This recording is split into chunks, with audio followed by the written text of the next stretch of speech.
it would not be Night Talks with Sasha if we did not have a blooper or two, right? We got to fill up that blooper reel, right? Okay. Just would not be the show. All right. Okay. Come on. It's November. Yes, and it's going to be Thanksgiving. The holidays are quickly approaching, and I want to say hello. I missed y'all. We're gone a whole month. I was gone a whole month, and I really miss you, the fans, the listeners, the supporters. As you can tell, there is a difference with Night Talks with Sasha. Yes, there is a difference. And I'm sure if you listen to the show in September, you know what the difference is. So there's no need to go and hash through that. The difference is here, but the show will go on. The show must go on. And so that is what we are doing. We are going on because what is our motto for 2023? Thriving in spite of. Abso-fucking-lutely. Right? Right. So, welcome to another episode of Night Talks with Sasha. I am your girl, Diva Sasha, coming into you live for another episode of Night Talks with Sasha, a plus-size woman's point of view. Okay? So, tonight I have two guests that are coming on the show. Now, we're talking about drama and trauma in dating because, baby, dating is hell on wheels. Now, as many of you know from this year previously talking, Sasha is a widow. Still hate that term, but your girl is trying to date. Yes, had a little date. We're not going to get into that. That's my personal business. I'm going to be pulling back a little bit, not sharing so much. So, yeah, we'll see how far that goes and how long that lasts. Okay. So, anyway, we're talking about traumas of dating. I know everyone saw the list. Everyone saw the video of the young lady didn't want to go get out of the car to go to the Cheesecake Factory. We have read the list. We have saw the replies to the list. We saw men that said party voices. I still have not figured out what a party voice is. Does that mean she's really loud? I don't know what that is, but we've seen that list. Now we've seen lists about men from women that men that should not be dating. If he lived with his mama, he should not be dating. Like, y'all, come on. So my question is, and I'm going to pose this to my guests and to you all, because please call in 515-605-9707. But before we get into that discussion, let me bring in my two guests. Ready? First, we're going to have Princess. Hi, Princess. Oh, hey. my God. Hey, beautiful. How are you? I'm doing great. Good. Now, Lady T Bird, are you there? Lady Bird, are you there, Lady T? I am. Ah, there she is. Y'all have to excuse Lady T. She's serious. She be on her serious side. She don't know how to be cutting up like we do. So, we just don't let her. It's Friday. We're going to have to get you a little drink, Lady T. Hello. Absolutely. Hello, honey. Honey, we got to have fun over here. So, now, okay, you ladies have seen the video. Lady T and I, we've seen the video. We talked about the list. We talked about the young lady. I'm not one to judge people, but that green dress was not really working for her. I'm just going to say that, okay? That was not her color. I feel like she was being too judgmental. Say she that. I mean, I kind of felt like Cheesecake Factory was a little bit too expensive for her. She Huh? was me. Yeah. She didn't even look worthy. She looked like I don't know if you guys have. I'm in California, so we have these little Yeah. burger stands called Tams. She looked like a Tams date. Her hair wasn't done up to par. Her nail, like, come on now, like, if you were expecting that top tier Yard House and what is it? What do people like to eat? That's just like top tier, Houston's and all that. You Ruth gotta come Chris. correct. Yeah, Ruth You Chris. gotta come correct. And then I think she had him waiting like an hour and so many minutes, like, and that's how you came. Okay. That's and he was very respectful. He was a gentleman. He was like, well, how can I make it better? Well, what do you want? Yep. Like she did not deserve that at all. Couldn't. Yeah. No, he was a gentleman. He really was, and because I could see most men nowadays would have been like, get your ass out and walk, ma. You okay? They wouldn't even went in her house and waited for an hour. They probably would have bounced then. Like, really? But my thing is, and like I said, we've seen the list. Like, they had this list of restaurants women supposedly have came up with where they don't want to go. And it wasn't just restaurants. It was like family functions. I had a guy take me on a date once. Interesting.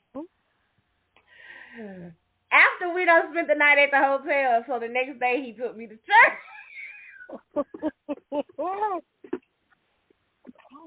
Forgive us of our sins. Exactly. Okay, like, how does that work? Okay. Really? And I was like, really? Hey, you want to go to my family church? Church? Oh. Okay. How many dates did he get after that? Nada. That was it. That would make me feel very awkward. Like, I felt very awkward. Yeah. I felt very awkward. Yeah, because it's like, and when I say we spent the night at a hotel, don't automatically assume, everyone listening, that we had sex, because we didn't. But, I came into town to visit him, and he was like, well, let's stay. Yeah, I'll get you a hotel room, so you don't have to go back home and be on the road driving, da-da-da-da-da. And then he politely asked, could I stay with you? Would it be okay? You feel comfortable? I was like, sure. Okay. But I did not expect the church the next morning. I thought, oh, it's a lovely day. We're going to do something fun. He's like, oh, we can do that after church. Oh, okay. Oh. So I met his pastor and his first lady and his church family, and oh, you have to come back. Oh, we would love to have you come back to church. So nice to see you. Such a lovely young lady. Da da da da da. No, we'll just be friends. I can't. So I think it's a certain stage you have to be before you meet the pastor and the family. So I can agree on that list about family functions and church and stuff like that. Because people are going to expect to see you more often. And if it's a first date, of course, they may not see you again. So, yeah, I can definitely understand why that's not on the list. And I can understand. Yeah, I can understand that one as well. And the Netflix and chill, at someone's house. But, like, I can understand that for a plethora of reasons. Why not go to someone's house? But at the same time, you putting all of these restaurants on here, and like one of them was ice cream. What's wrong with an ice cream date? Right, especially if it's like a meet and greet or you literally just want to meet each other and say, hey, this, put a face with a voice or, feel each other's vibe and see if the connection is there in person as it was or has been over the phone. But if you got all these restaurants on this list, you're kind of running out of places that you'll be able to go. But then if you turn around and say you can't Netflix and chill, then what are you supposed to do? The Netflix and chill part, I'm in the middle of the road with that. And the only reason why I say that is because whomever house you go over, you are giving that person more of a benefit because they have the upper hand because you're basically in their home or, whatever. But depending on how the relationship is, how long you've been conversing with each other and things like that, you may feel comfortable enough for them to be there. So I don't know. I'm kind of in the middle of the road with that one. Yeah, I think with the Netflix and chill, it definitely says more about where you are in your. I would see that more than just a first date type of situation. But now let's just keep it 1,000. If we gonna do what grown people do, okay, because we've already established that we are doing what grown people do, and there should not be any of this pretense that it's going to be anything other than what grown people come to do. You know what I'm saying? That's what I feel about that one. I personally, I don't know. I could not imagine dating in 2023. I haven't been out on I haven't dated since I was 17. I'm 43. So it's like, I mean, I see the horror stories, I see the complaints, I see the, oh gosh, like the headache. And to me, dating should be fun. And then I feel like once you get past the fun part, then you should be dating for a purpose. Do you know what I mean? So I think at one stage it should just be fun. And then the next stage, it's like, okay, now we're doing it with a purpose. And I always feel like you don't know exactly what you want until you date, But if you get stuck in a committed relationship right away, you miss out on a lot of things. What you liked at 17 doesn't necessarily mean you're going to like at 25. Exactly. And what you like at 25, you're not going to like at 47. So. Exactly. So I think like all these stereotypes, these things that are just popular right now, they want to do all these extravagant restaurants and places. I think if you honestly want to have a great date, you shouldn't even go to an expensive restaurant. You got to focus on your food, how you cutting your food, how you eating your food. If you got food in your teeth, that's a lot. That's a lot. Like me, I like to look presentable all the time. I don't want to go to a 5-star restaurant and on a date. I want to go somewhere and be comfortable, find out my favorite foods. I can do a picnic. Exactly. I don't think that's broke. Some people, that's broke behavior. No, it's thoughtful. You put some thought behind it. You listen to me. You know what I mean? And then you want my full attention. So there's not other voices. I don't have to worry about this, and I don't have to be constantly asked questions. How you doing? Is everything all right? Because the waiters and waitresses can be annoying. I'm not going to lie. They can. So I just think like it's a thoughtful process, and I feel like if you're dating with the intention to find a purpose of a mate, that's one thing. Now, if you're dating just to experience all these different restaurants, I think it's very misleading, and a lot of women are doing that. They're dating for a meal. Exactly. Let's be real. They're dating for a meal. They can't take themselves to these restaurants, so they're dating for a meal. Yes. You should be. My philosophy is I don't expect anyone to do anything for me that I cannot do for myself. I 100% agree with you. I feel like people now are dating more for a meal and or for the gram, social media, than actually making a connection with someone. It's like people don't want to go in and making the commitment of getting to know someone. They just want to be seen in this restaurant, in this car, in this environment to see who else they can meet or what level of how many followers they can get and so forth instead of meeting. Tag the location, take a picture. Like, no. Come on now. Let's be authentic. So let me ask you ladies this question. So do you feel that the male to female, because we're the three of us, we are heterosexual women, right? And so we can only speak from that point of view. Um, but do you think that dating now is more about, I would, do you think it's transactional, just transactions, or is it just, how do people get to put the fun back into dating? Because I think a lot of people have lost that. How do we do that? How do we make it simple? Go ahead. You have to come with true intentions. Just like Princess was saying, you got to come with true intentions and stop flexing. Because when the social media is gone, the TikTok, all that other stuff is gone, and now you're ready to be serious. I mean, let's just be honest. Now you've gotten a reputation of playing games. Or you only want this, or you only want that, or the person that you were supposed to be with is gone and met someone else.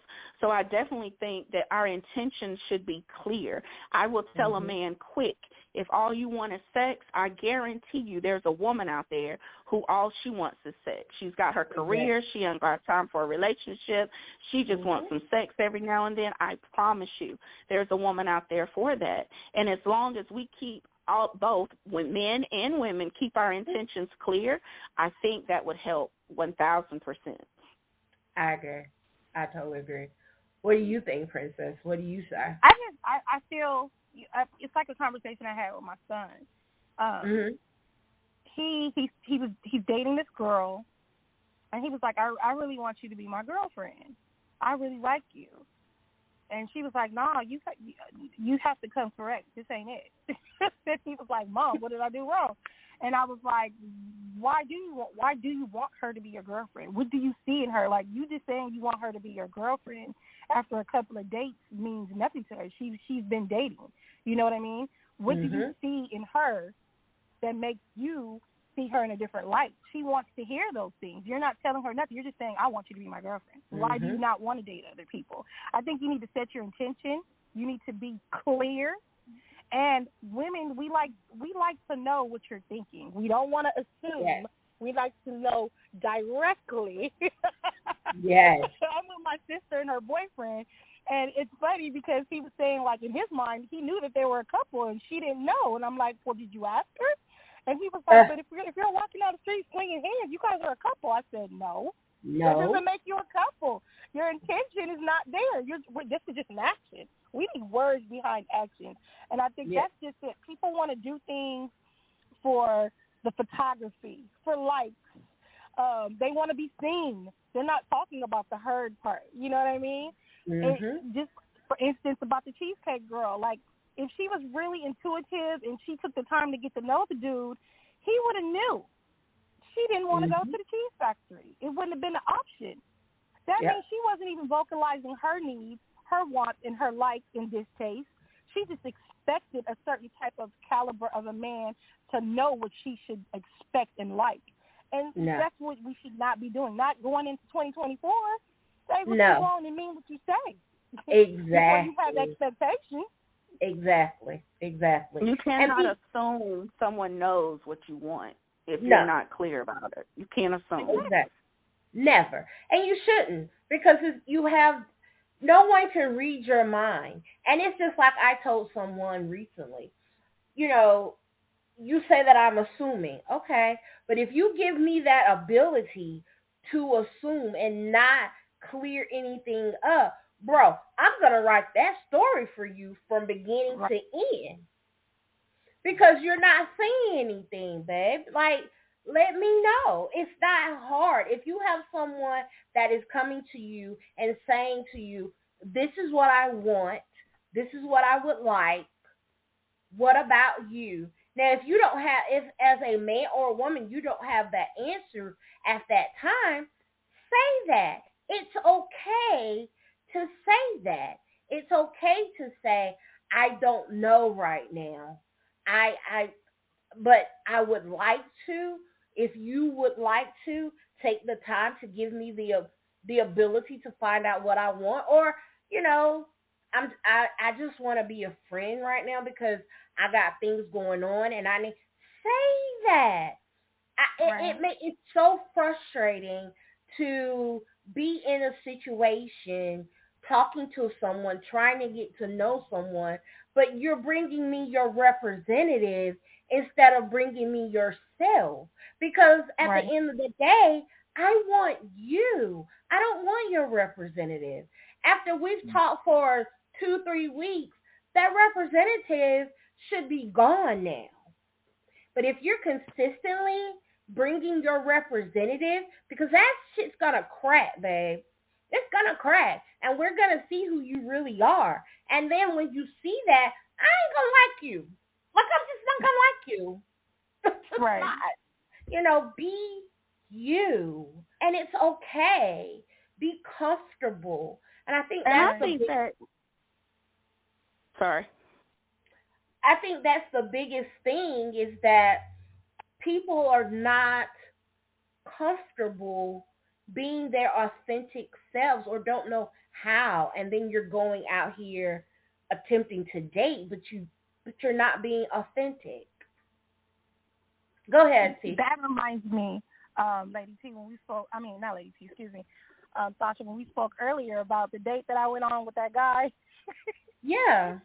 about, okay, so about the backstory, Lady T, I went on a date with this guy, and he asked me where did I want to go. I told him we had a great time, and he told me he wanted to take a shower. He was like, I want to take a shower. I don't live in this area, but I have to be in this area for the next 3 days. Can we go back I'm going to go back to the room, take a shower. Do you want me to drop you off, or do you want to go? Where I was staying, my family wasn't due back till like 3 in the morning, so I was like, cool. But I let him know, like, yeah, I'll go back, but I'm not having sex with you. I ain't doing that. And he was like, oh, no pressure, it's no sweat off my back. Like, it was clear, right? He was just one of them people that was so transparent. It was mind-boggling to me. So This while is he goes to crazy. take a shower, there's a knock on the door. And so I don't open the door. I go tell him, like, there's somebody knocking on your door. He was like, oh, yeah, let him in. And I'm like, let him in? And it's 2 chicks. Okay? So the 2 chicks come in, and they're, one compliments me on my hair. The other one compliments me on my outfit. And while they're complimenting me, they're getting undressed. And I'm like, wait a minute. Oh, my God. Wait a minute. So he comes out to the bathroom with the towel wrapped around him, and he was like, and I'm just looking. He was like, "Are you okay?" And I'm looking like I couldn't even form the words. He was like, "Oh yeah, He was like, "It's no pressure. I know I just met you, went on a date, but I need my issue. So, I'm about to get my issue." He was like, "You can stay and partake, or you can continue to watch TV." Like, but no qualms. Like, he was so. This is me. This is what I want. This is what I'm doing. And even going forward, and I seen him later on, he was just so in his authentic self. And me, I was just so, like, shocked. Like, oh, no, this is not my cup of tea. This is too much. Oh, my goodness.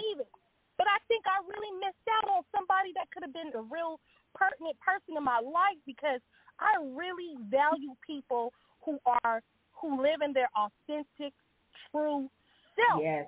And he never Absolutely. gave bullshit.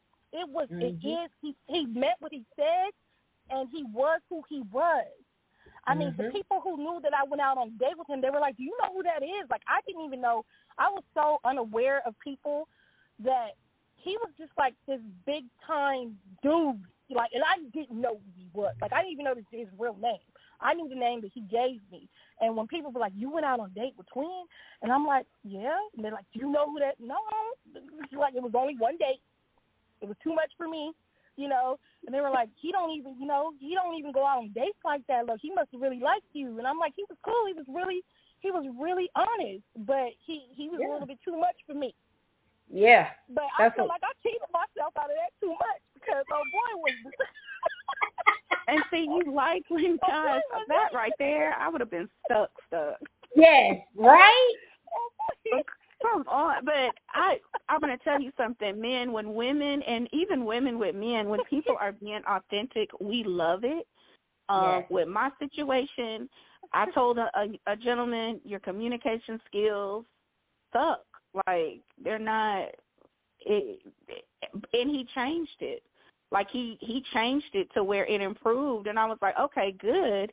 But in the beginning, he was like, you're tripping. I said, I'm not tripping. I'm telling you, this is what I look for, and this is what I need. And you might not be the person to give it to me, but instead of me just ignoring you or not responding to you, I'd rather tell you from the bat, hey, you know, when we have a conversation or whatnot and we're talking or whatnot, we have a wonderful conversation and we're connecting, but it's few and far between. That changed. Now, mind you, it changed for 2 weeks or so, and it's gradually starting to go back. So it's like, okay, well, all right. But at the same time, I'm being understanding because he's trying. That's the thing. I think that sometimes when we express to a person that we like how we feel about a certain thing and they tell us they're going to change it or work on it, we want it instantly. Not understanding, you don't, no one's ever told them that because they wouldn't be doing it, I wouldn't think. So it takes a while for them to change that behavior or that pattern.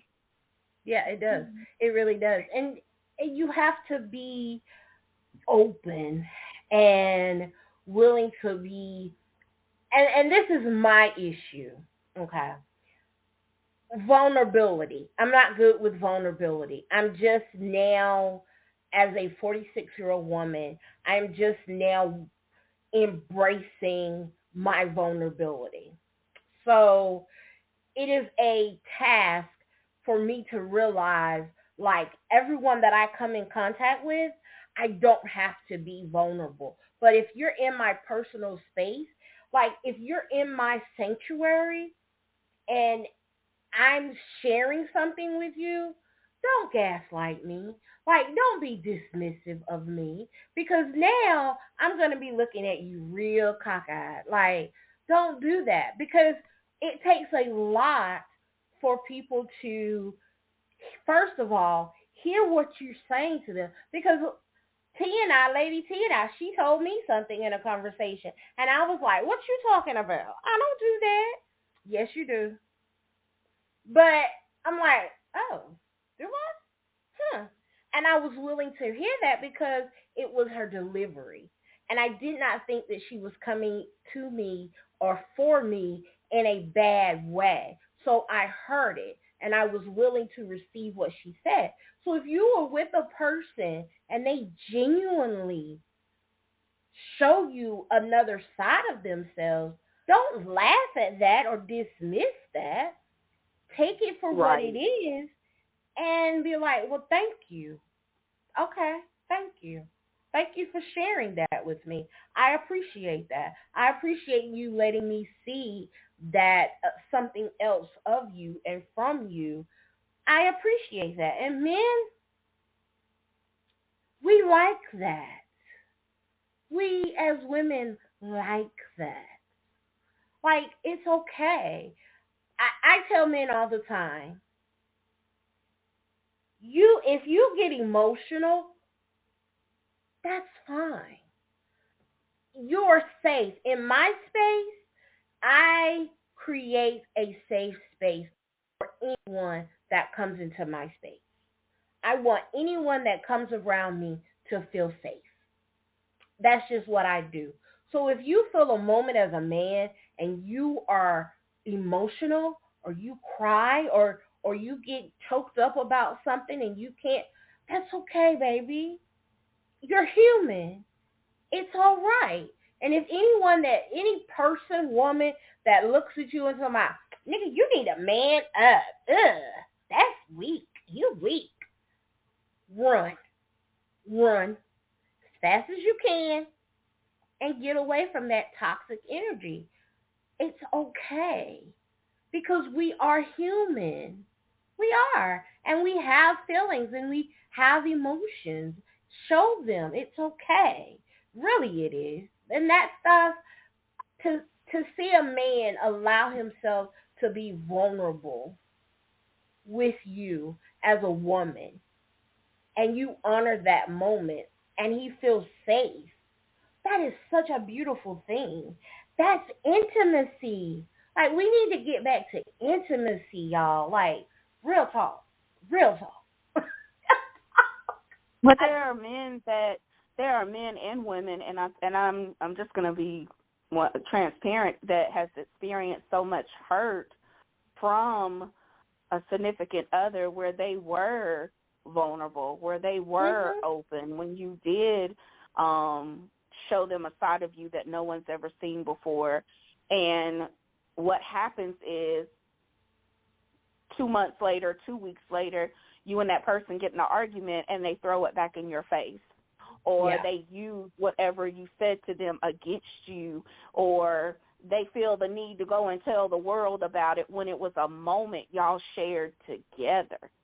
And I think I speak for myself, when you are vulnerable with someone and they take it and they play with you with it, or they use it, especially with men, it causes them to be reluctant to open back up again. They're very reluctant to let you know them 100%. You might get 80%, you may get 70%, but you're not going to get this 30% over here, because when I gave old girl last time my 100%, she used that against me, and I'm not gonna put myself out there like that. And it's sad that it's like that, but to me, it's as if you're letting your past hurts and or old relationships win, because you're stopping yourself from fully moving forward and, you know, being happy or finding a partner that you can really be happy with. I agree. And that's why it takes a lot of work to let that go. And one thing that I want us as people, men and women, both to recognize and see is that it's okay to take space and time between your relationship. That old adage, to get over another man, you need to get under a new man. No, boo. No. Don't do that no more. It's not healthy. It's okay. Take some time for yourself. Heal thyself. It's all right. Like, seriously, people have said to me, my husband, it's been like a year and some change since Michael passed. And people have said, oh, you need to get back on that horse. You need to get back on that thing. No. I will get back out there when I'm ready. I will get back out there when I feel that I am truly healed and I can give my heart and be open to another man and not feel as if I am betraying my husband. And I'll be real honest, very transparent right now with everyone. I don't feel that way. I really don't. I had someone in my space, and I felt such guilt for feeling the things that I felt for this other man in the same space that my husband was in. And I didn't expect that. And I didn't know what to do with that. And it was like, wow, it was just a lot of emotions. And I realized that in me dealing with this other man, because I felt that way, I closed myself off. I was very standoffish. I was very, just hands off, don't touch me, don't. But that was because I was uncomfortable a lot of times with myself. And it really had nothing to do with him. Now, he did his own shit. Don't get me wrong. But I take responsibility for how I behave. And I think if we both had come on the same ground, in the same place, grounding, I could have been more willing to be vulnerable and tell him those things. But because of some of his actions, he did not make me feel that I could cleave to him and be open and transparent like that. And so it just further divided and put a wedge between whatever connection that we were trying to establish. So, yeah, That's understandable, but I will say from a divorcee's perspective, so I'm divorced. I've been divorced for forever. But even when I had the same thing, where my friends were like, oh, you just need to date, you just need to get back out there. First of all, getting back out there was totally different. There's no, you get what I'm saying? You know, back in the day, I'm really about to tell my age, you go to a party, you meet someone, y'all make eye contact, y'all switch numbers, or, you know, whatever. Now it's online. You may meet someone here, there, or whatever, but it was totally different. The dynamic had completely changed, and there was a part of me that was like, I'm going to go back to being married. Like, this is not for me. And now I've become so accustomed to being single that even though I do want someone in my space, I'm content with my space. You know what I'm saying? Because when you come in my space, you definitely got to come correct and everything. So it's definitely different out here, especially in the time that we're in. But in order for us to get the good things back into dating, it's going to take men and women. And I don't know. I was going to bring up a subject, but I don't know how you may feel about that. So I'll hold that, and we'll talk about that off kilt. So, Girl, this is an open forum. Say what you got to say. So it makes me feel like, and y'all tell me if I'm wrong, it makes me feel like these days we are more against each other than for each other.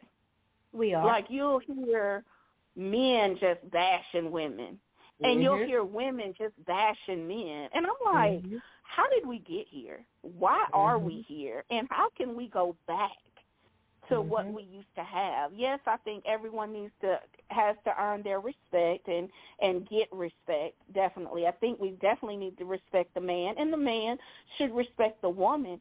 But why are we in a space nowadays where it's odd or unusual to see us loving on each other, but it's the norm for us to talk shit about each other or come at each other or come for each other? If a woman is a strong woman, she's this, that, and the other. If a man stands his ground, being authentic, what we ask for, he's being too rough around the edges. Like, where's the common ground in that? What do y'all think about that? Princess, you want to go first, or? I was just thinking about all this, and it's just a lot. I couldn't imagine. Like, I don't want to say I feel sorry, because I don't feel sorry, because honestly, if I wasn't married, I would be having the time of my freaking life. I'm not going to lie, because I'm a mess. Or whatnot, and I like to have fun, and I think dating should be fun. I didn't really get to date how I wanted to date, because I grew up in a household, like, Catholic background, Haitian background. You're with this person, you're with this person. You know what I mean? Like, it's just crazy to where, like, even though the woman is faithful to the man is outside doing this, that, and the other, but the woman is still there. You know what I mean? Like, so I grew up with a very, I want to say, tainted background, because I just really believe, like, once you're in it, you make it work. You do what you need to do.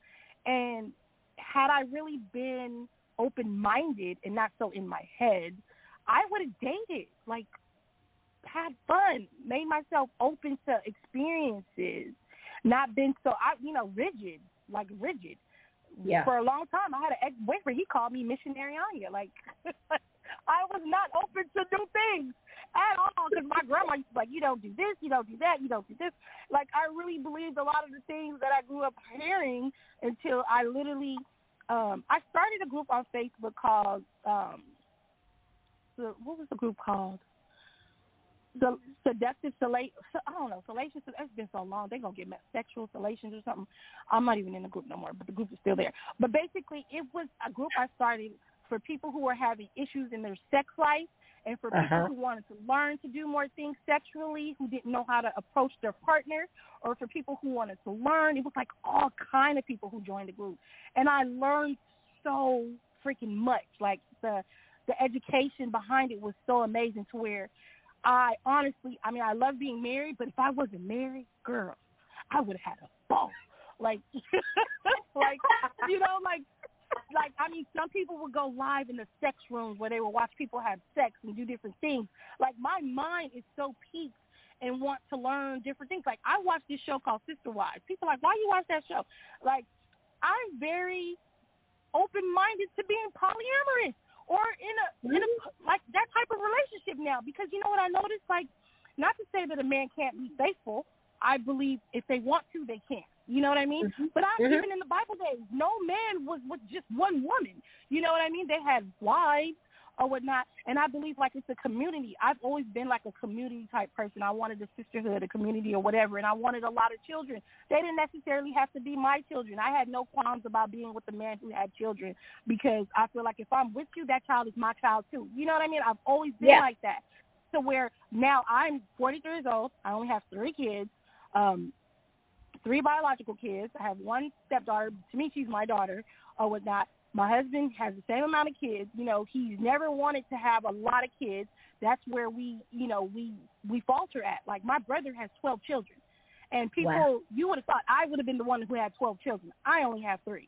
You know what I mean? Like, I feel like I cheated myself out of so many things, and my life could have been so differently that I feel like people just don't know what they are missing out on. They're not dating to experience life. They're dating for an experience to show the world. You know what I mean? It's not personal. It's not intentional. And I think it's sad because they're going to turn 40 one day. They're going to turn 50. And they're going to be like, what the hell was I doing? Yeah. It was so superficial. Everything is so superficial. And I'm just one of them people, like, I wear my heart on my sleeve. I tell you like it is. You guys were talking about vulnerability and femininity. I don't, like I always say, like, I think I'm just one of them people that I think I'm a woman, but I am so direct. Maybe it's the New Yorker in me, and I'm abrasive. I say what I mean when what I say. Men, I always was one of them people growing up. I had way more men friends than female friends. Females never really gravitated to me, but I can have, like, 30 homeboys, like, all up in my house, kicking it. What we eating today? When we cook, like, people, you know, my husband told me when he met me, he's like, I thought you was a neighborhood hood rat. I was like, what? He was like, you had so many dudes coming and going in your house. I was like, because I sold plates and I did hair. Like, I used to get my hustle on. Like, my mama didn't give me no allowance. You wanted some money, you better get it how you get it, you know? Like, I did hair and I sold plates or whatever. And if you wanted me to cook something, you had to pay me. So he was like, it took me to kick it with you to know, like, people just like you. Like, I always had that personality. Women liked being around me because I had so many men around me. They liked being around me because they liked me. They wanted what came with me. But I was always that person that I didn't care. Like, as long as you respect me, we good, you know, till we not. And you show me we not, we not.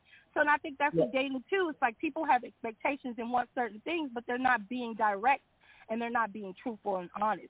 And like I tell my children, you know, living your true, authentic self. Present this person who you are. Because if you show them who you are, they have nothing to complain about or see you other than what you are and treat you accordingly. And the moment they don't, you walk away. Exactly. You don't have to apologize for nothing, and you don't have to be anything that you are not to save face or make that person feel comfortable, too. Because also when I grew up, too, I struggled with identity. You know, I wanted to be liked. It took me a long time to be like, I don't care if you don't like me. I like myself. You know what I mean? Like, I was a people pleaser. I wanted to make everybody happy. I wanted to make everybody get along. I was one of them type of people. I mean, I still struggle with that a little bit because I want, I like with family-wise or whatnot, but I've gotten to the point where I don't care if you don't talk to me. I don't care if you don't like me. It's your problem. If you don't like me, you don't like yourself because I'm very likable. I'll tell you straight up. You see something about yourself you don't like me, you're mad. Oh, whatnot. So I would take, as much as I would want to be out there dating, I would be miserable probably because if I couldn't do it and it be truthful and authentic, I wouldn't want to do it. I would be so over it. What did Taraji say? She said she's not dating black men anymore. She's dating men from overseas in different countries. I feel her on that because growing up, girl, you couldn't pay me to talk to a black man. You could not pay me. You had to be Italian. You had to be Italian. You had to be white. You had to be Irish. You had to be Russian. I grew up in a cesspool of people. It took me to come to California to be all like, what is here? This is just Mexicans and black people. Where everybody at? I grew up around people. You know what I mean? I came to California and it was just like, okay, so it's just white people, Mexicans, and blacks? Where the Panamanians? Where the Cubans? Where the Russians? Where the Germans? Like, I was bored. Like, I came for variety. I went to Florida. Variety, okay? Yeah. Yep. New York. I was born in New York. New York ain't nothing but variety. You getting a cesspool of every nation, country right there on your block. Don't be in a building with like 30 people. You getting all kind of people. And then I come to California, it's like, that's all we got? This is our choice? Oh, wow. This not hidden. So it's like when I started dating, I never dated men who looked like my brother or who looked like my dad. Okay. Everybody I dated, you didn't know what they were. Like to this day, people be like, what's your husband? Where he from? I'm like, what you mean where he from? He black. He's black. They be like, he black? I'm like, yeah, he's black. Oh, they be like, nah, he ain't black now with the last name Naomi. I'm like, oh yeah, he got some stuff in him, but he black, but you couldn't be pinpoint and be like, yeah, that's a black man right there. He's what do I call him? He's a mutt. I like mutts. I call him mutt because they mix with so much stuff. Because I'm a mutt or whatever. So you had to be mixed with so much stuff. I needed you to have a cultural background because if you didn't have a cultural background, my husband does not have a cultural background, by the way. He will tell you I'm a straight Nigga, which he be like, no, I'm not Hawaiian. I'm like, your last name is Naomi. You are Hawaiian. You don't even look like you're fully black. Like if he has no color, he can look like a white person. If he's around a Mexican, he can look like a Mexican person. He can look like an Italian. He can blend in with a whole lot of people. He really can. You know what I mean? Yeah, he really can. I said he really can. And then them eyes are tricky. They can be gray, blue, they crazy. So and it's it like picks up really on whatever he's around, whatever he's wearing, his eyes will Yeah, so he opened his mouth. It's when he opened his mouth, oh yeah, he black. Yeah, he black. And black. From LA. He wear LA. But if you would know me back in the day, you'd be like, yeah, this is different. This is different. And I like different. I like variety. I like culture. I don't want the same thing all the time. I want you to have some life experiences. I want you to be like, when somebody's like, oh, where are we going on vacation? Can we go to another country? Can we see some different people? Can we see the world? I don't want to just go to Miami. I used to live in Miami. No offense to Miami. I love Miami. God, I love Miami. But it's like people want to do stuff for social media. And I hate social media. As much as social media has changed my life, I really hate the aspect of it that people really live for it. I'm the type of person where I detach from social media. I can literally disconnect for 4 or 5 months and be good. Wow. People will detach for a week and act like they're having a conniption. They can't. Oh my God! Yes. And I'm one of the people. If we go out to eat, put your phone away. Put your phone away. No phone. Now Let's have conversation. Yeah. Yeah, I'm that way. I'm like that. People on Facebook at church. Mhm. You know how many people I see streaming church on Facebook? And while they in church? Even talking about church. It's crazy. It's crazy. I'm glad there wasn't social media in the 90s. I am so happy there wasn't social media in the 90s. So happy. Mm-hmm. I don't know if I would have been the person I am was. So to get back to your original question, Lady T, what was it? Yeah. why does it seem like men and women are against each other? I do feel like that we are, and what happened. I don't know what happened, because at one point there was this thing of where black love was a beautiful thing and it was celebrated. But now you see a lot of, and I'm not just throwing it on men, but you see a lot of men that say that they are unhappy with women, with black women, and dating women of the West. They want to go to other countries and they want a submissive woman. But I think that a lot of men that are toting on about submission, they don't really know what it is. They don't really get what submission is. They think just that because they are a man, that a woman is supposed to just submit. And that's not what submission is. It's all of it comes down to a lack of communication. And it's a lack also of accountability, I feel, on both sides. I feel like that men and women, both of us, need to be held accountable for a lot of the things that we do and say. The emasculation of men by some women, I should say. You can say what you need to say to somebody without emasculating a man, without calling someone's character into question. But I just think that there needs to be a moment of honesty where everyone just comes to the table, which I know won't happen, but when they come to the table and air out their grievances with each other on both sides, and then we have a conversation. But that's easier said than done. But I don't know. I often wonder where it came from, and I tell you when I noticed it after my husband died.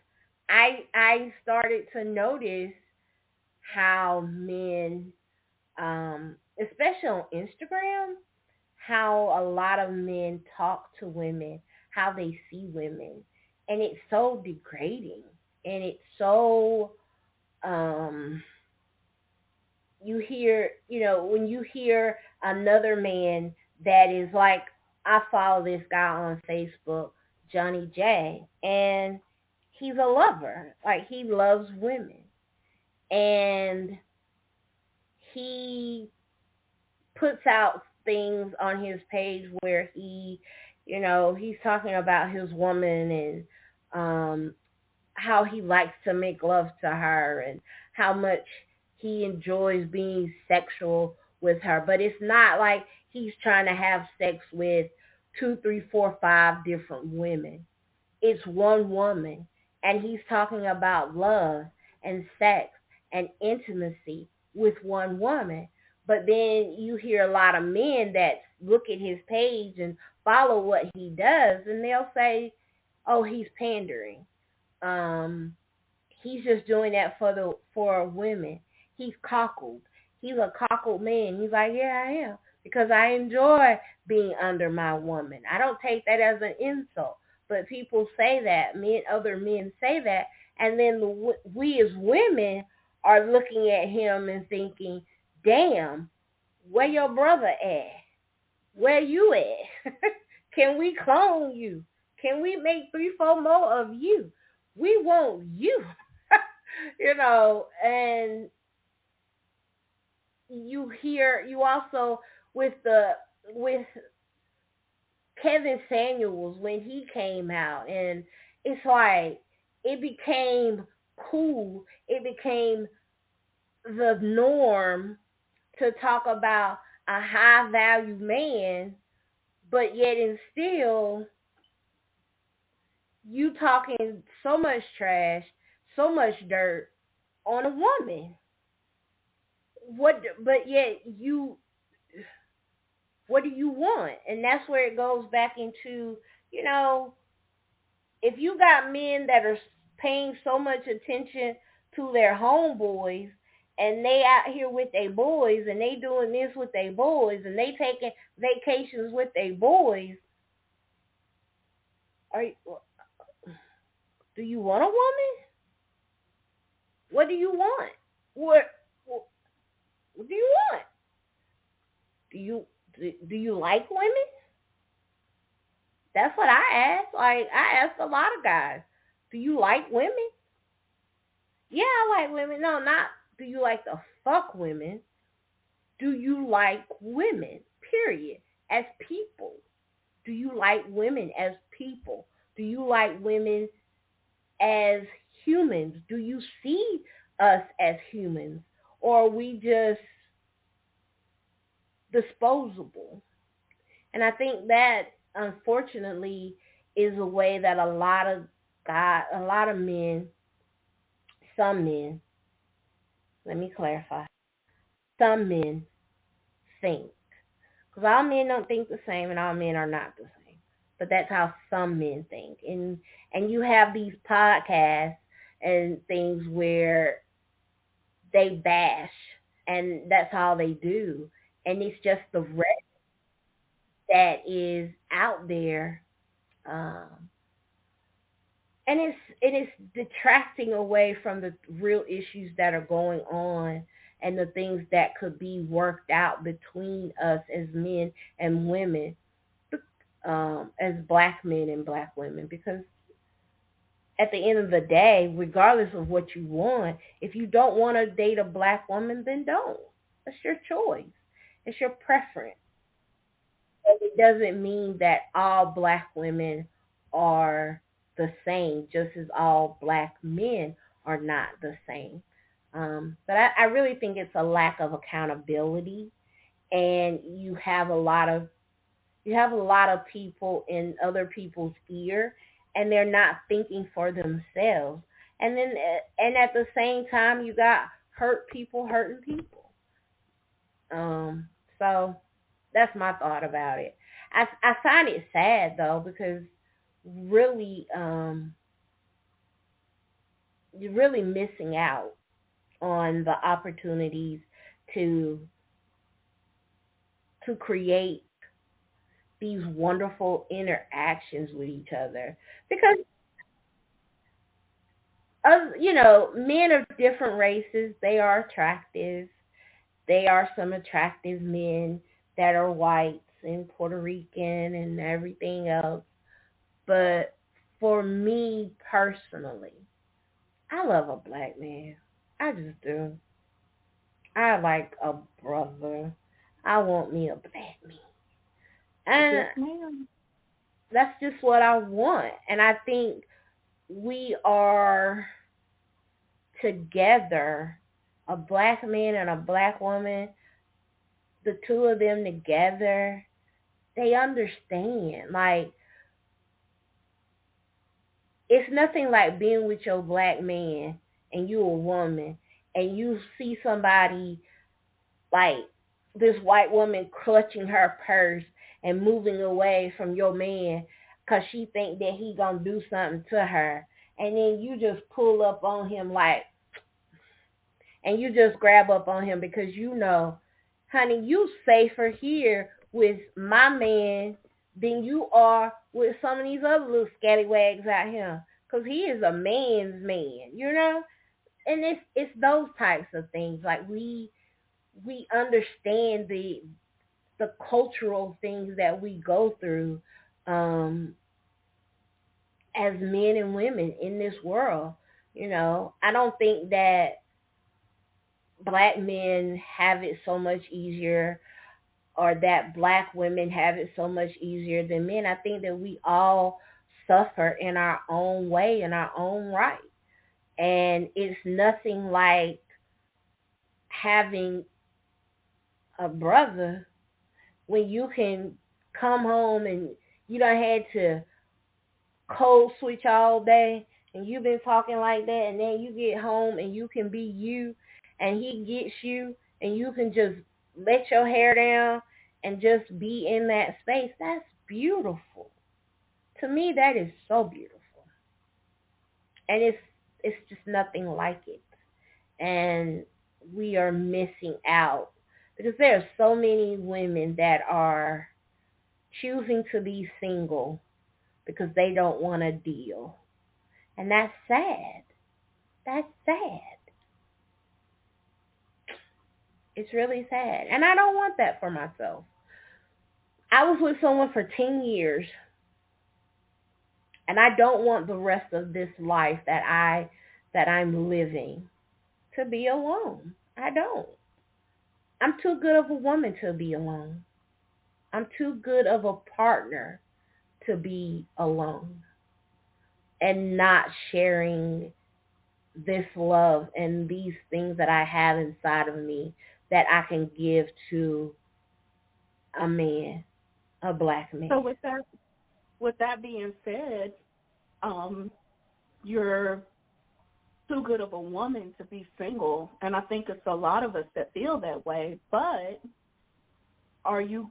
So it's like kind of you got to pick. Are you too good of a woman to be single, or are you willing? I can't talk. Are you willing to settle? No, neither. I'm not willing to settle.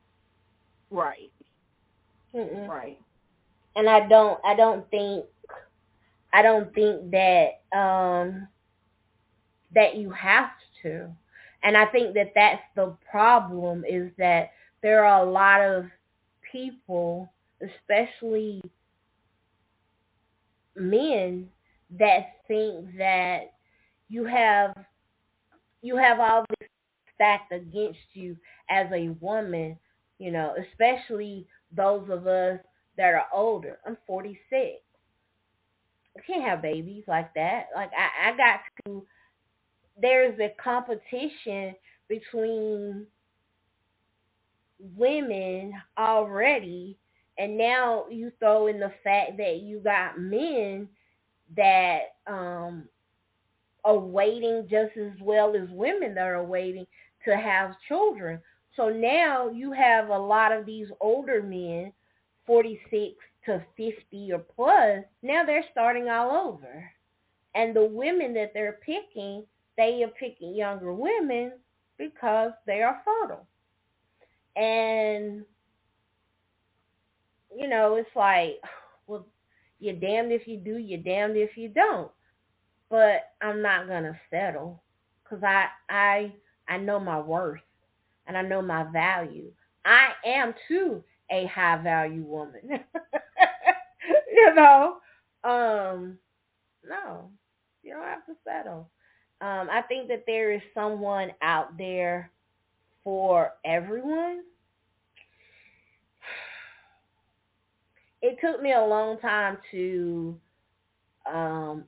be found by the man that married me.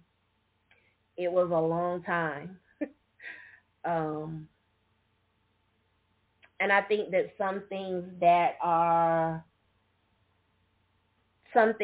worth having are worth waiting for. And it'll take time, you know. But I'm not gonna give up on what I want and or myself or the fact that I deserve to be in a healthy, stable relationship, partnership with someone. But yeah. But it's So hard out when here. is Sasha? Hmm? When is your next date?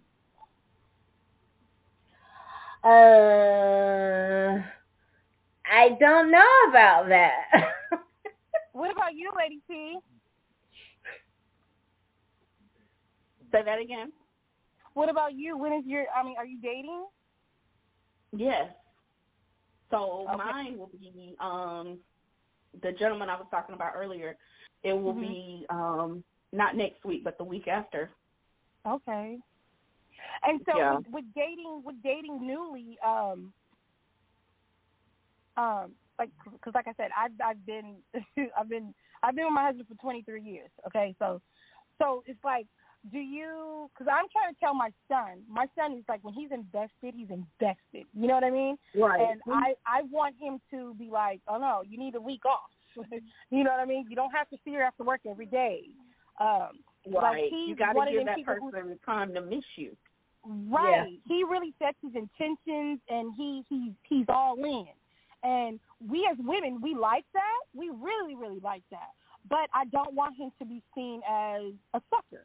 And I say that because I was the girl who I had a boyfriend once upon a time. He was a good dude. He was really good. But I ran over him so badly. It was so bad, and I feel so bad about it. And his mama couldn't stand me. She had every right. I did the same thing. The only time I can say that, he was nice. When I mean he was nice, anything I wanted I could have. He catered to me. I used to have him drop me off. He was my boyfriend, but he didn't know he wasn't really my boyfriend. I used to have him drop me off to my real boyfriend house and tell him that my real boyfriend was my cousin. That's how bad it was. Like, it was horrible. I was horrible. But it's just like, I totally took advantage of him because it was like, I was so enamored with the fact that, oh my gosh, anything I want from this person, anytime, attention, money, trips, anything I wanted, I could get. And it was never like, what do you need? It was never like, I need. It was always, what do you need? How can I make your day better? I didn't value that at all. He was just too nice. And we never like the ones that's too nice. Oh, we're not. We never like the ones that's too nice. And I could not get over that. I'm like, oh, no, you too good. Like, I need the one that get on my nerves. And right. There got to be a little contention there. It was just too easy. Oh, and not. But so when I say with dating, like, okay, so what do you like? Okay, so if you go on a date on a Monday, do you not go out again till like a Friday? Right, for me. Because I don't want to be, and nor do I want him to be, a bugaboo. And then my thing is, you are added to my life. You're not my life. I have a life, but you're adding to my life, not. And believe it or not, some men have an issue with that. I've been told you do too much. What do you mean I do too much? I have a life. I'm living. Oh, no, you don't have time for me. You're doing too much. I do have time for you, but every single moment is not about you. See, with that, I think it's dangerous when you do that. With that, okay, so when I was dating my now husband, we were just dating. We went through a stage where he came to see me every day, like every day. And this is when my friend showed me how to start my own business and all this other stuff, and I was doing it from home. And I literally only went, just to socialize and stuff, I left the house, but I was always at home, and he was coming to my house like every day, all day, every day.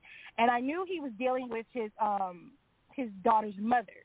I used to be like, we're just talking. We're having fun. We're just talking. And I'm one of them people, like, if we're just talking and dating, I was real, like I said, I was rigid. I was one of them people, like, don't even think about having sex with me because I'm not doing that. You know what I mean? I'm not going to do that till I'm completely 100% invested and I feel that you're there. But he was still dealing with his daughter's mom and who else. I didn't care because I wasn't there with him. And I just remember pagers, how you can leave a message, like the little message on the pager or whatever. Yeah. And, so one day I went to page him, and his baby mama, I hate that term, but she was claiming the boy is mine. And she was like, oh, you read such and such, this is his wife. And I felt like being real petty that day. And I was like, well, dang, if you're his wife, I must be his mistress because he's with me for literally 23 hours a day. Wow, I would hate to be the wife. Right? Because literally he would be with me for 23 hours a day. It got to the point to where my mom was like, why do I see you every day? I see you more than I see my sons. Like, you know what I mean? And I never got tired of seeing him every day. Like, when days went and I didn't see him, he'd be like, wow, you really didn't even kid me up. And I was one of them people to where, like, when you're out of sight, like you're away from me, I don't go looking for you. Out of sight, out of mind. Not to say, like, I don't think about you, but I'm not going to see about you, especially if I saw you Monday, Tuesday, Wednesday. Right. You know what I mean? You're gone. Like, I saw you. Oh, and I noticed that he really had a problem with that. He was like, he was bringing it up as we were in a relationship. He was like, you're just one of the people who you never really saw about me. You didn't call me to find out how my day was going. I'd be like, but I saw you like 2 days ago. And he'd be like, but that was 2 days. You know what could happen in 2 days? And I'm like, well, if you did something you weren't supposed to be doing in 2 days, how would I change it? You know, that was my mindset, like, whatever. I was never fully invested to the where I would need you right back. But he was the type of man, he needed that. You know what I mean? Some men need that. They want to see you every day. They want you to call them 30 minutes from when they leave the house and they got home, and they want to talk on the phone. To me, that's just too freaking much. Like, I'm one of them people, like my son, when he met his daughter's mom, they worked together. They went to work together. They went home together. They went on. I was like, how do you breathe? I can never work with my spouse. That would drive me bananas. I need room from him. He needs room from me. But I noticed that him and his dad are very similar. Like, when they're invested and locked in, they're locked in. And the moment they're not they're getting that reciprocating energy, they have a problem with it. Yeah. And then one day my uncle told me, my uncle was like, most men who are like that don't have good relationships with their moms. And I said, well, I don't think that's true because Kaya has, my son named Kaya. I was like, Kaya has a great relationship with me. And he was like, yeah, but he was lacking his father for a period of time in his life. So it's either one parent was absent. So he needs that comfortability of knowing that you're still there all the time. It gives him comfort. And then when he doesn't have comfort, he doesn't know how to feel because now it's like you took it away from me.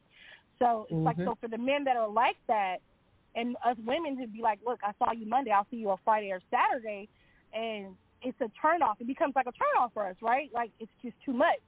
How do you deal with that? Because there's a lot of men that really want you to be so invested, so when you're not invested in them like that, they begin to get turned off themselves because they don't feel you're that into them as you should be. Right, and that's hard because there are some men out there like that really, like you said, they want you to text and they just left the house, or call and you just left the house. And a lot of times for me, that doesn't work out for me because even though I'll text you throughout the day to say, hey, I hope you're having a great day, or send you a text and ask you how your day's going, et cetera, there are some days where you're not going to hear from me. And it's not because I'm not thinking about you, just like you just said. It's just, you know, I'm doing other things. I am thinking about you, but I'm definitely not that chick. For me, I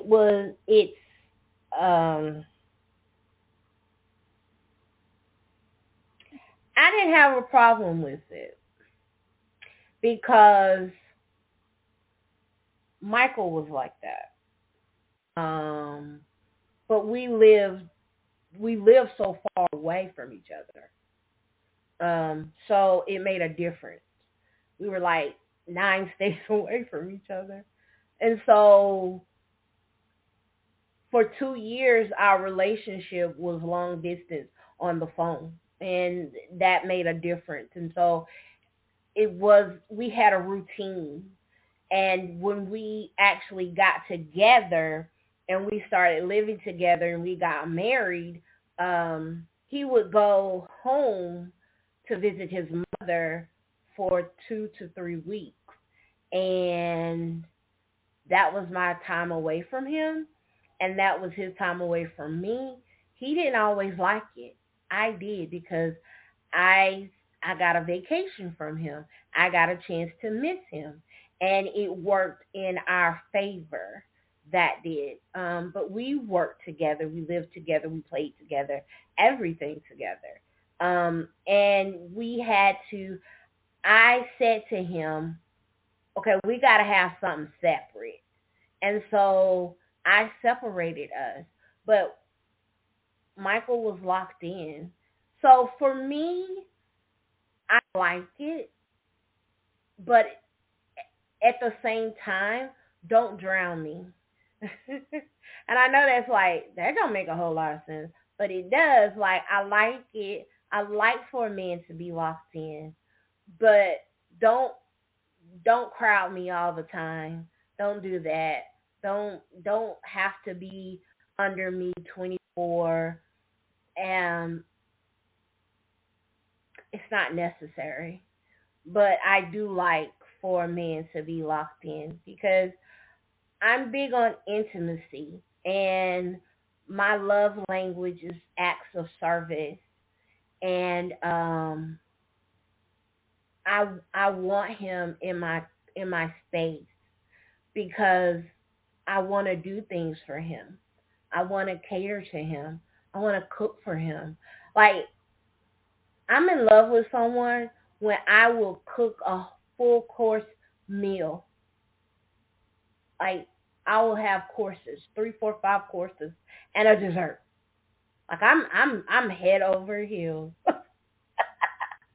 So those kind of things just they work for me. So I kind of like a man that is not possessive, but he likes to be in my company, and I like him in my company, and we can just do whatever. We don't have to talk. We don't have to do anything. So if I went out with someone Monday, I would probably see them again before Friday, or at least talk to them before Friday. Um, but I would probably overthink it and be like, I'm not gonna call him today. I'm gonna let him rest for me today. And when I used to do that, Michael would be like, why you haven't called me today? Why haven't I heard from you today? What were you doing today? I missed you, so well, I thought you didn't want to talk to me. I thought I needed to give you a break. I didn't ask for a break, did I? No. Okay then. So that's that's kind of how it was, and so I like a man like that. And I know all men are not like that. That want you in their space, and so the person that I was trying to date, they don't really like me in their space, and that's a problem. That's a problem for me. Yeah, because I like that. So, we lost our caller. We lost Princess. Princess, call back in if you can. But yeah, so I like that kind of stuff. It just makes me smile. I don't know. What can I do? But yeah, that's how it is. Um, you got anything else you want to add, Lady P? So we clear off these airwaves. No, like, not really. No, not Well, the really. list. So the list. Which one? So there was a list of women that you should not date. Yeah, I've seen that one. And that's the list. And I'm Mhm. literally like, after number one, I'm off the list. So it says do not date a single mom. Yep. This is not the date of single Don't date mom. do not date a single mom. Do not date A a couple woman of that other lives. things. The one that got me was don't date a woman that lives alone. I'm off the list. I'm counted out. And I'd like to travel. Don't date a woman that likes to travel.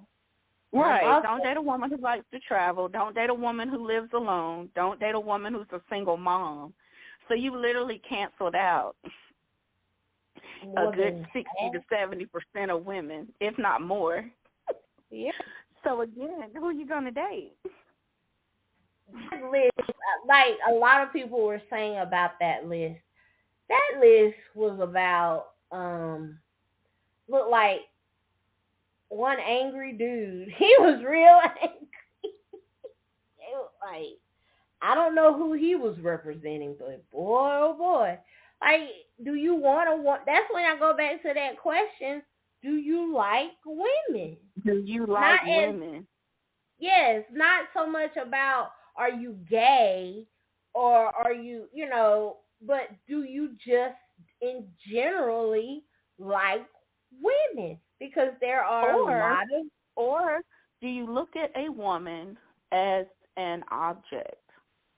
mhm Because some men do look at women commodity. as an object, a Yes, disposable object. I get what yes, I want from you, which is 9 times out of 10 sex, and I yep, put you over to the side, and I come back and I use you when I need it again. Or yep. I move on to the next. Like, let's just Or be I keep, real. or I keep doing what I was doing, playing with you, her, and the third, because that's what I Mhm. was doing anyway. Yeah. Right. hmm Right. So Exactly. yes, there are a lot of men, quite a few. I hate to say a lot, and I hate to say those generalized terms. Right, and I'm not There are talking about the men who keep it 100 and are like, no, this is all I want right now. I'm not looking no. for anything else. I can't commit right now. Mentally, I'm not there right now. Do you Mhm. mind, we spend some time with each other when we get an itch or whatever. I'm not talking about them. I'm talking No, about the not that. ones that literally come along and talk that talk and make you think that they want Mhm. something, a relationship or a commitment Mhm. with you, and then Mhm. after whatever, you give it up or y'all have an intimate moment, and then he's Mhm. ghost or conversations get fewer and fewer, and then it starts to, Mhm. how the conversations go, oh, you tripping.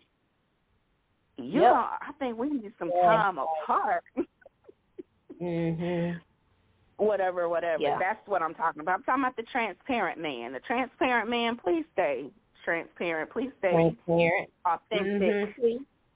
Yes. for sure. But I'm talking about Yes. that one that's just, making it bad Your for everybody cousin. else. Yeah, your cousin and them. Yes. Yes. So Your frat this brother. is yeah. This is what I wanted to do. I've already had somebody talk about. So let let's put our own list together. Places that men should not take plus size women or super size women.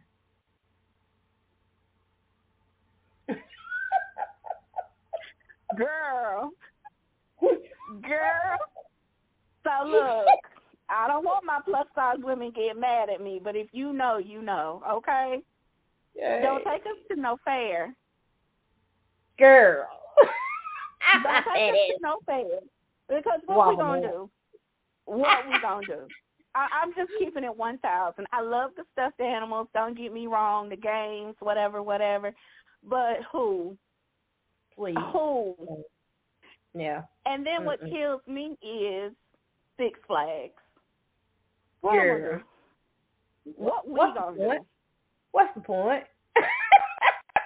Because the ultimate ride is going to be you trying to get my behind up in there walking around that whole park without me cussing Thank you you. out.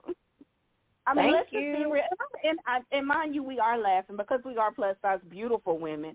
But at the Yes, end of the we day, are. we're being so real because Oh, even though yeah. your intentions may be good, pay attention to your woman. You get what I'm saying? Now, I'm not Yes. saying there are not some lovely BBWs and SSBBWs out there who cannot walk the walk and talk the talk. By all Yeah. means, they can. But They to can. get on one of them rides at Six Flags, baby, Mm-mm. Mm-mm. yeah.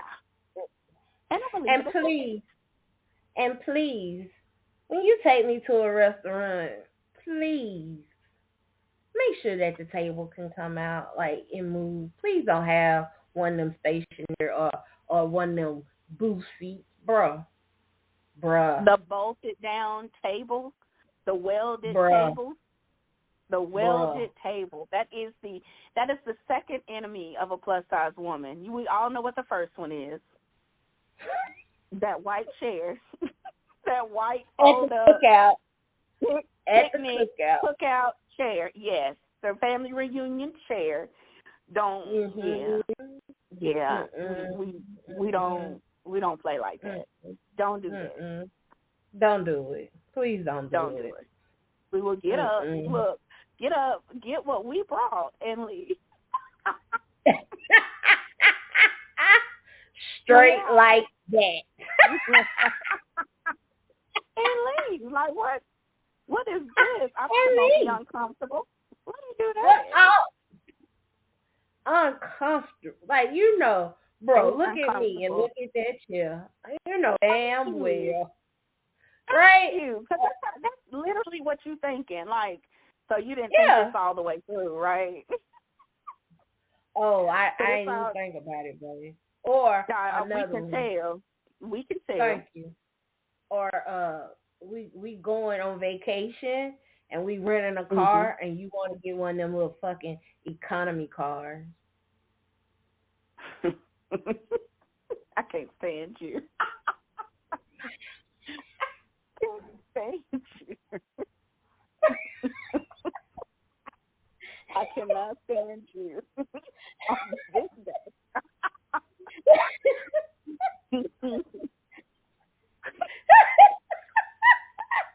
They don't think we slap fool. For real. I can't stand you. Girl. If you ain't all over Instagram or somebody dang on TikTok as a meme getting out of that mug, who? Girl. Look, I wouldn't even pull my camera out myself. Like, no. No. Please don't do that. Please don't do that. You need the big body. Come with the big body. The big body. Please. Truck. Please. Car. SUV. Come on now. Oh, and another one. If all of this fluffy loveliness is not your bag of tea, you got no tricks to play with this, don't waste my time. Don't even. Okay, don't play. Let me get to that. I do not want to. So first of all, we're not doing fetishes. We're not doing fetishes. You got this fetish of being with a big girl. You've always wondered what it was like.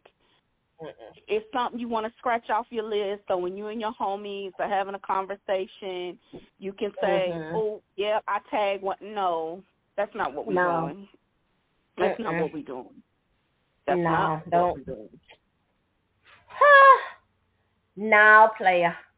Now, again, there are women out there who don't mind. But put it out there. Don't act like you want to literally be with her. But then after you've been with her or in her, you leave her stuff. Let's just keep it all the way transparent when you done got all up in them guts. Because let's not play and believe, because some of y'all brothers be thinking, oh, is she that big, then hell, I know it's going to be that big. And then you run up in one of them, and it's super tight.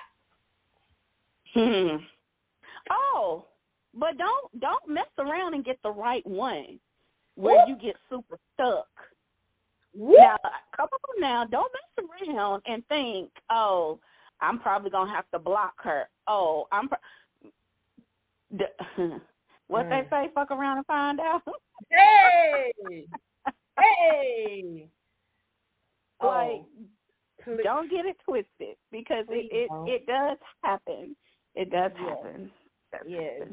And please don't. We all have had our moments of getting stuck. Don't get it twisted. Yeah. Where it turned out to be a lot better than what you thought it was going to be. It was going to be. Because it was like underestimated. It was like a river. Right now. It was like a river runs through it. That part. That whole part. And don't think that big women can, yes, okay, I'm going to stop telling our secrets, but don't think that we don't have imaginations. Don't think that we're not flexible. Don't think that. Please don't. Boy, listen, son. Please, son, don't think that I won't eat you like a chicken leg on the bone. Oh, you heard me?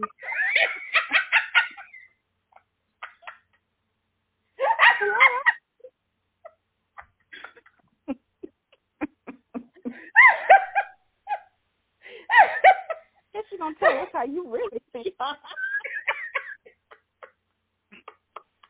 No, but for real, people assume because we are of a bigger size that we're not able to do certain things, and that's not the case.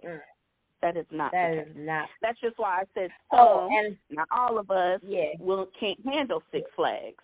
Some of us can walk that thing out, but you're not getting on the rides. And I'm sorry, I'm not paying what I got to pay to get up in there just to walk it out. Not me. Yeah. Also, I want men that think that you want a plus size or a super size woman. I want you to understand that you cannot just jump on my ride and fuck on me without some foreplay. And I need you to do the foreplay. Please, also another one. Don't think just that because I'm a big girl that I don't think I am the shit. Because I am. And some. Please don't. Don't get your feelings hurt. The confidence is on 1,000. The confidence is on 1,000. On 1,000. Triple. Double. Quadruple. I'm the shit. And I'm pretty. I can't stand you. And I'm pretty. But for real, like in this dating, I think that the dating game does not have to be like this. Like it doesn't have to be more miss than hits. And there are people out there that are, falling in love. There are people out there who are finding their person. And here's my thing. Not everyone's goal is to get married. No, it's not. Not everyone's goal is to tie the knot. That's a serious conversation to have with someone because there are men who are like, I'm looking for a soulmate. If you're not looking to settle down and you're not looking to get married, be very transparent with that gentleman. But be mindful if he tells you I'm looking for a wife, my next wife, any part of the sentence has wife in it, be mindful that, and I'm just going to be transparent, that you fill in that space until wifey comes along. Or he may be still trying to make you wifey because he cares about you that much. He's connected with you that much. So he wants you in his life. So that is something that I saw that an older woman had said. You can't be mad if someone says they're looking for something and you're just filling the space until that person comes along. Exactly. Excuse me. And I was like, wow, that's deep. Because, I mean, very deep. They're being honest and they're telling you what they want and what they're looking for. And if he puts out there that's what he wants and you're putting out there, I don't want to be that, then he's settling until wifey material comes along. So that's where conversation needs to happen, and you need to make sure that, communication is there between the two of you, not assumptions. I think that if we stop assuming, if we do more communication and less assuming, I think that this thing can change. And like I said, there's always someone out there looking for the same thing that you're looking for. If you're interested in poly, there's other people interested in poly. If you're interested in being a unicorn. What? A unicorn. What's that?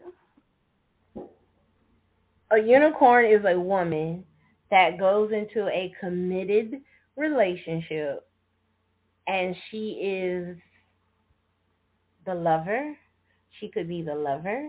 She could be the caretaker. She can be the mis. She can be whatever she wants to be, and she is called a unicorn. So she goes into an already committed relationship? Yes. Okay. Mm-hmm. You just taught me something. I didn't know what that was. I'm sorry. Oh, Okay. Yeah, different. it's a polyamorous type situation where So she that's could be. what Willow is. That's Willow because that's what Mhm. she likes to. Um, she has expressed in a red table that she likes communication more than the physical. Penetration. Mhm. Mhm. Yeah, that's what that means. But yeah, it's okay to be a unicorn if that's what you want. It's okay to be out here and you want a daddy dumb. It's okay. It's okay. But there are certain parameters, and that's another show that we're gonna have eventually about daddy dumbs and being a dominant and being submissive. So there's a difference between a dominant and a daddy dom. So they are still in the same family, but they're two different things. They Gotcha. act different. They do. Like a daddy dom, he is daddy. Daddy dom is Monique and her daddy, her husband, Sydney. Okay. Sydney is her daddy. And a dominant, he can be more physical, more um, forceful, more. But a daddy dom, he is going to um, chastise you when you're bad. A daddy dom will praise you when you're good. A daddy dom will teach you how to act and take the dick like he wants you to. A daddy dom is just daddy.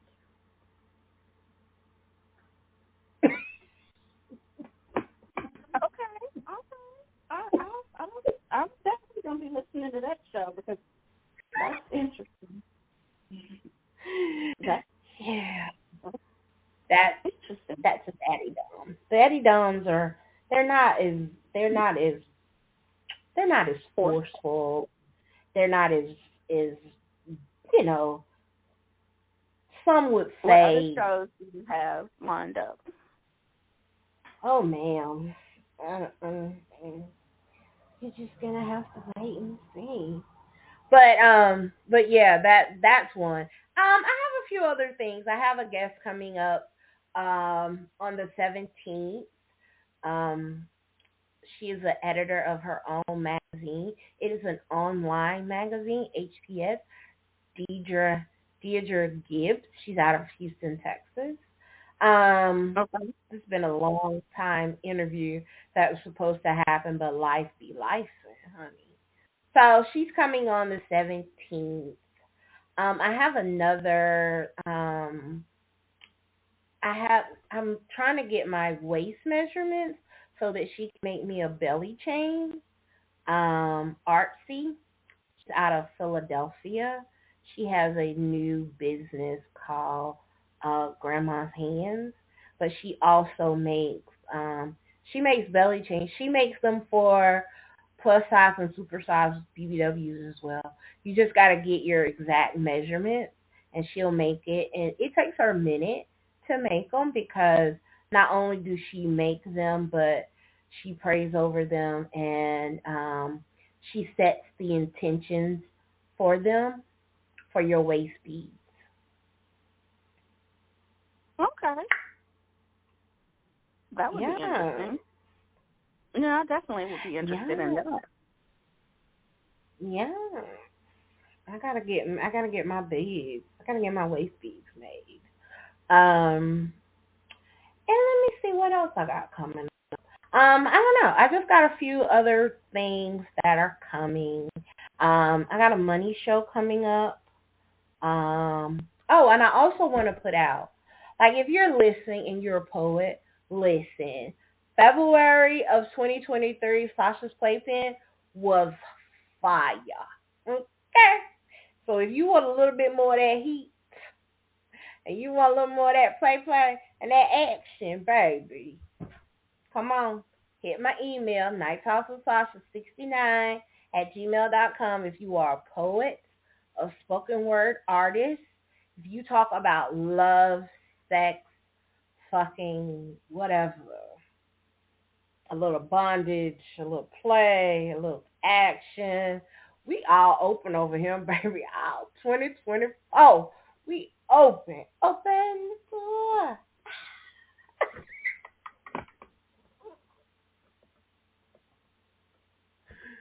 Yeah, we open.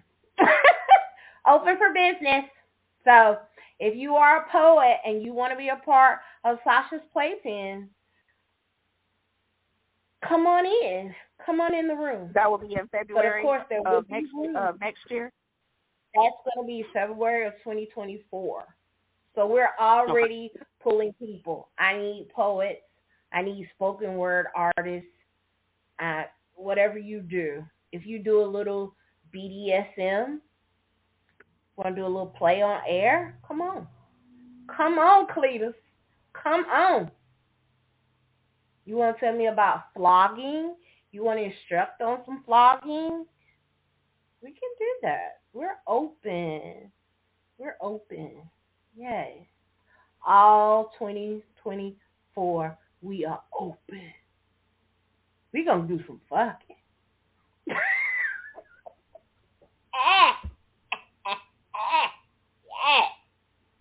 Well, on that note,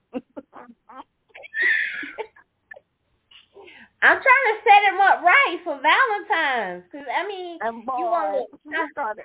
like, come on now, you want to tie me to the bed, you want to tie her to the bed, you want to spread eagle, you want to, oh, y'all, come on, like, let's do these sex toys. You got the handcuffs, the spreader. You put the ankles to the, you put the wrist to the ankles, and yeah, you is blah. Yes. 5 point stance, shout. Oh, it's it's beautiful. It's beautiful. Sex is beautiful. Sex is good. It In is. any way that you can get it, like, yeah. So Valentine's, you wanna come on in the room, babies. Come on, and come to Sasha's Playpen, and we're gonna play. We're gonna have a little fun. Yeah, we gonna talk about some things. We're gonna get it crack a lacking, and we're eventually,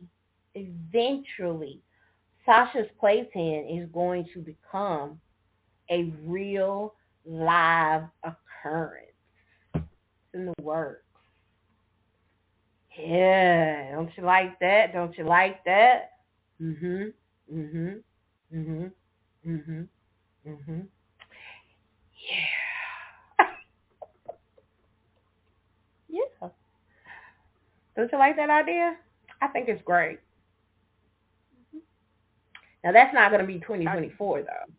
That's give me 2 years. Give me 2 years. 2026, I'll be ready to have Sasha's Playpen live in a city close to you. We're gonna start it out in the ATL, child. That's where I live. That's where my people at. I'm gonna start in the ATL, and um, yeah, yeah, we're gonna have a whole showcase.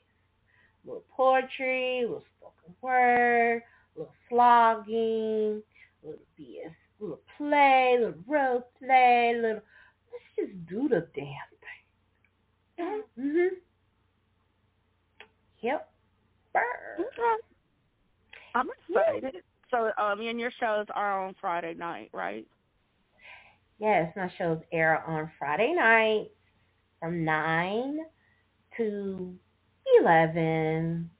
That's when they air. But now I also have a show about money that's coming out. Now it used to be Money Wednesday, but we're now going back to Money Monday.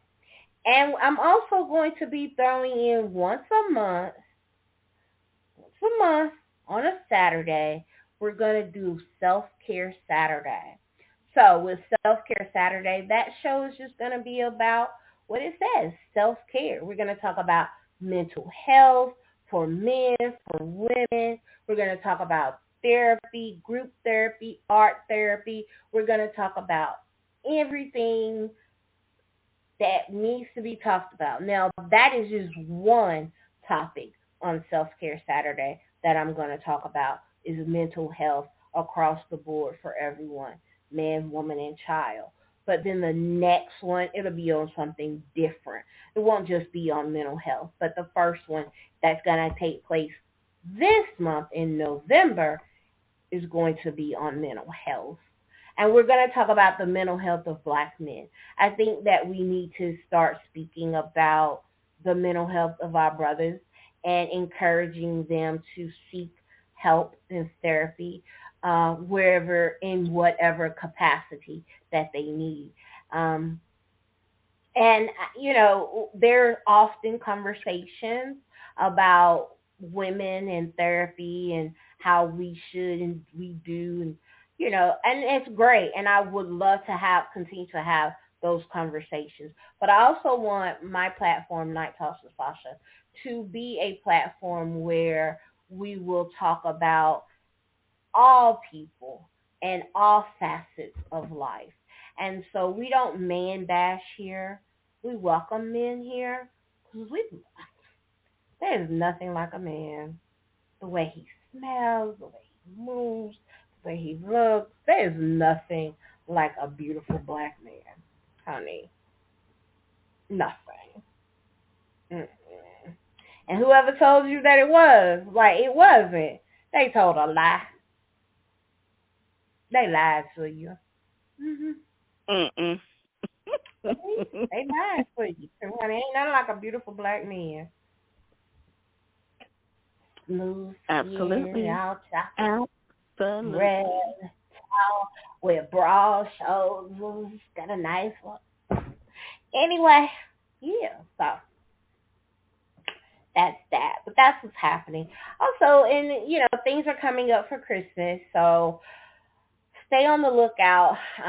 Getting ready to do, if you want to participate in a clothing drive, I'm going to get the information from Riri. I don't know Riri. That's my girl. Real plans, real talk.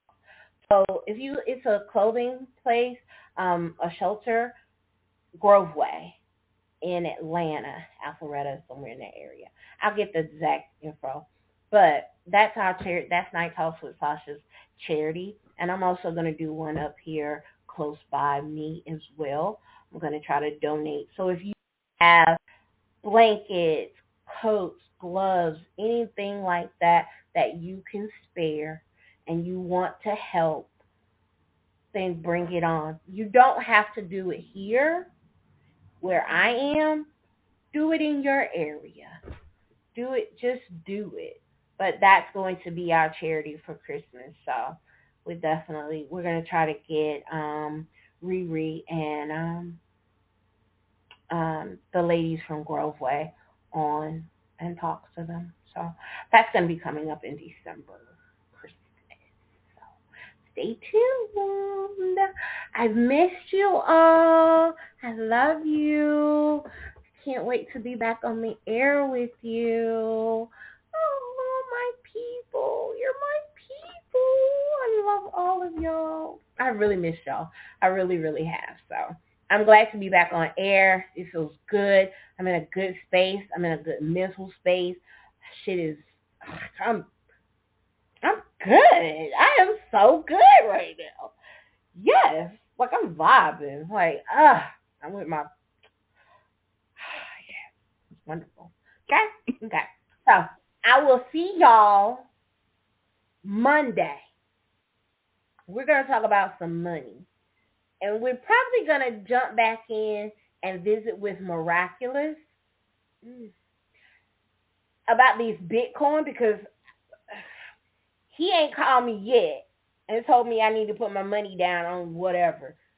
Bruh, what's going on with the Bitcoin? I thought you was my man. I thought you was my man. Like you was gonna be telling me how to do my stuff. Nothing. Dead air. But anyway, so we're gonna check in back with Miraculous and find out with Johnny Miraculous Conley about Bitcoin and all that good stuff. And it's getting ready to be that time of the year, Black Friday, because y'all know that Walmart is doing a Black Friday sale, and if you got Walmart Plus, that you can get the sale early. It's going to start November the 8th, but if you got Walmart Plus, baby, you can get it before then, okay? We got to talk about this. Like, I don't like what Walmart doing. I got to get my coins, and they playing games already. Like, how you going to have Black Friday sale and it ain't even close to Black Friday yet?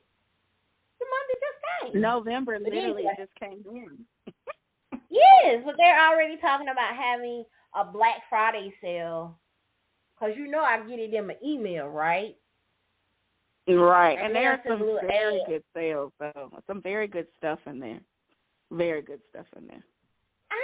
Y'all got it too. Let me say, yes, sir, I do. And my thing is that as far as from what I can tell, clothing, if you have children or if you have grandchildren or you do like to sponsor a family, that would be the time to do so, because I find that's the best sale right now. Some of the electronic things, you're talking to a professional shopper here, some of the electronic things, some of them I would still wait till Cyber Monday, but with the clothing, yeah, they have some really good sales. The day after Thanksgiving sales and the Black Friday sale, those prices, to me, are really about the same, because I think that with some of these items, if you go in after Thanksgiving, some of these items you may not be able to find the size that you're looking for, just because they're marked down that much. Yeah. That low. Yeah. So like I said, if you don't, and now another thing, the Walmart Plus is marked down 50%. So annually. So you can still get it for like $12.50 every month, but if you get it annually and you go in there and get it, you can get the sale before November the 8th. Okay? Okay. I'm telling y'all. I haven't blocked you yet. I'm just like, but that would be really good too. I gotta make up my mind what I'm gonna do for the holiday. I may do Night Talks with Sasha sponsors her family. I may do that for Christmas. Yeah, I may do that. But I'll think about it. I would encourage anyone, if you have it, because right now times are very, very hard for a lot more people than what you would think. So if you have it and you got it to spare, please try to sponsor a child, if nothing else, or elderly person. Here in my community, they have to where you can sponsor a veteran, you can sponsor a elderly person, or you can sponsor a child. A lot of times we don't think about the elderly person that has no family left, and or the veteran. So that has become something that's really grown a lot in my area. So if you see it or you come across it or you're just curious, it's about sponsoring an elderly person and or veteran, and their list is truly maybe 4 items, literally maybe 4 items, but those 4 items make a world of difference for them. You know what I'm saying? So If Yeah. you have it and you can, please do so. And I'm gonna tell you, it makes you feel good when you can sponsor a family like that. It really does. It really makes you Yeah. feel good. Okay. Well, thank you, Lady T, for that. And we will definitely, you and I would definitely talk about it, and that may be something that we work on together as for Christmas for family. Okay. So we'll definitely talk about it off air. I don't want them to cut us off, so I'm going to go ahead and end the show. So I want to thank you all for listening to Night Talks with Sasha. I am your girl, Diva Sasha. Thank you to my guests from Lady T Bird and Princess for coming on and spreading your joy and your love. We will be back.